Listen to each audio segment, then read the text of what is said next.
with some of the comments made by the notorious President of the United States of America. Might I use the word notorious because of the things he says and the things he does? It does not sometimes match up. I'll give you the latest comments. The US President Donald Trump has said he will give diplomatic efforts to permanently end this Iran war. And he said that we are going to give this one shot and that he is in no hurry. Of course, he also commented, let me quote, as I say, ideally, I'd like to see a few people killed as opposed to a lot. He added these words when he was talking regarding Iran. I want to ask this question to Barrister M. Sarwar Hussain. Donald Trump, it is 82 days that this war has been proceeding, and of course, in the midst of all of this, the Russian president and the Chinese president have met in Beijing just a week after his visit to China. Just want to ask you this question. The clock seems to be ticking. These are all words that Donald Trump has uttered in the last 1 week. And he's also mentioned that time is of the essence. I want to just get a statement from you.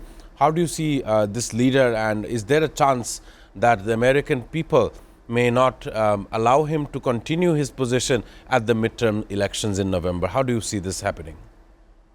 Yeah, well, we have said time and again that President Donald Trump actually has destroyed the international laws and international systems.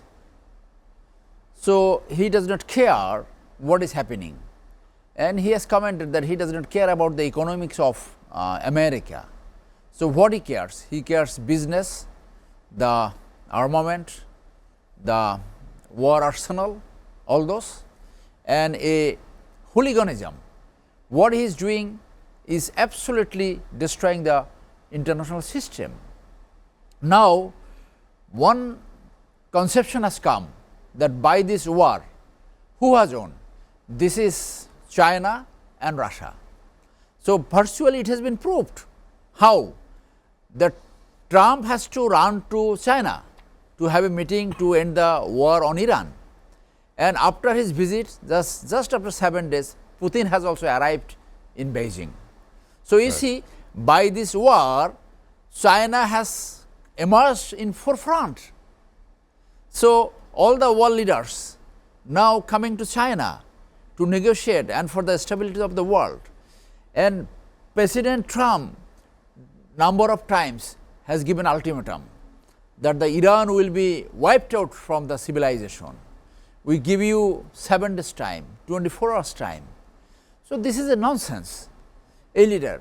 Now he is taking on to Cuba, issued a warrant order. So naturally a question has come about his mental state. He does not have the sound mind. So it is absolutely a hawkish leader and doing all the whimsical activities. By now he is damaging the position of US in the whole world. So I think whatever ultimatum he is giving, he is not going to follow that. Right. It's just a bullshit. Just for the sake of telling, he is telling something. Right. As you mentioned it very clear, as for the sake of saying something to the press, he is saying whatever he desires. As we wait for Norman Floyd Barnes to join us on this very broadcast, I want to also pick up with you the Cuban issue. The U.S. Acting Attorney General Todd Blanche announced that U.S. Justice Department has filed criminal charges against former Cuban President Raul Castro. The name Castro does signify the historical changes with the communist island nation of Cuba. And of course, the U.S. military announced that the USS Nimitz strike carrier group has arrived in the Caribbean amidst the heightened tensions between the United States and Cuba.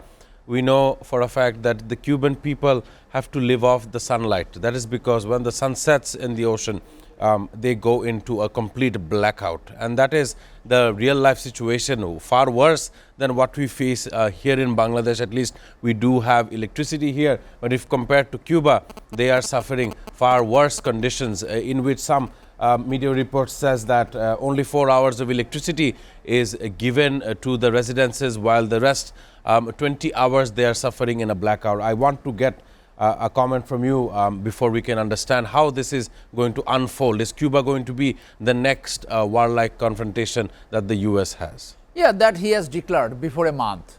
Trump has commented that next it is Cuba. So, we remember the Cuban Missile Crisis 1962, when John F. Kennedy was in power, and on a very fine morning, awaking from the sleep, find that there are more than 40 missile has been aimed in the for USA, and that missile crisis has been handled very diplomatically, very successfully. Right. So, America at that time got a blunt from Russia, because it was Russia's design to put the missiles in the very close vicinity of USA. Now, Cuba has proved that they could not successfully lead the country, and the country has really in a deep problem. Right. There no electricity, and the livelihood and the living standard is very poor. So, this has given a chance to USA to intervene, and I am sure Trump has captured a head of state, Hugo Chavez, from Venezuela. So, to take on Cuba is nothing, and probably he is going to do that, and in his language he like to take the Cuba free of so-called communism in his language. Right. So, it is most likely that there might be a invasion in Cuba as well.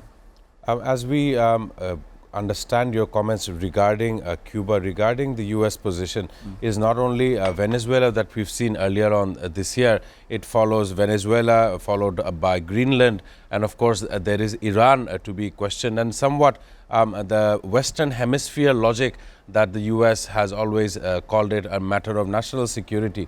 Before we can go on to a break, I just want to ask you, today we see that Russia and China has signed 20 documents spanning economy, energy, transport and international cooperation, also following to establish a multipolar world. These two foreign nations, superpowers, one can consider them probable rival to the United States.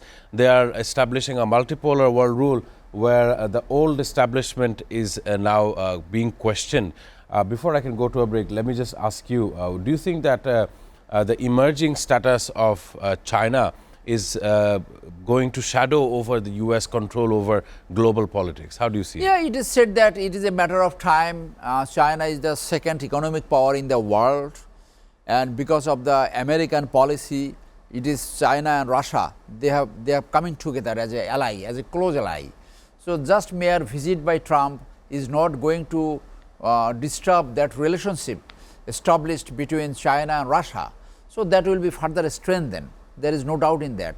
And the forefront by population is a huge country, China, and China has equally developed. Right. And by this unjust war against Iran, this is already proved, as I said earlier, that China is coming in the forefront, that Putin had to visit China having so adverse relations, and they said that their relationship will develop ever before.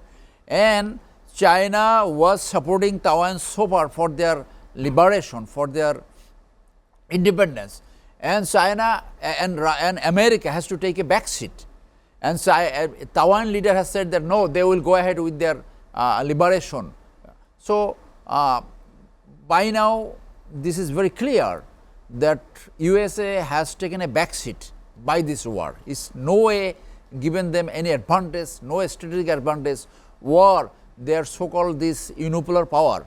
So, the unipolarity really should break down for the stability of the world. In these circumstances, it is China and Russia definitely will be it was a rival during the Cold War.